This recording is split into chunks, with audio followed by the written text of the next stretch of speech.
फिल्मों में sound effect कैसे डाला जाता है जान के आपके होश उड़ने वाले हैं। तो सबसे पहले बारिश के बूंदों के बाद जो आपको सुनने में असली लगता होगा, लेकिन ये असली नहीं होता है, बल्कि इसको चावल और नमक को गिरा के कुछ इस तरह से रिकॉर्ड किया जाता है।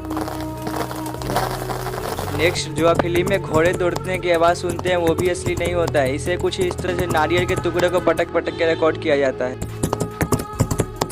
नेक्स्ट, जो आप फिल्म में बोन ब्रेकिंग की आवाज़ सुनते हैं वो भी असली नहीं होता है, कुछ सब्जी को तोड़ के कुछ इस तरह से रिकॉर्ड किया जाता है। Ideally, the object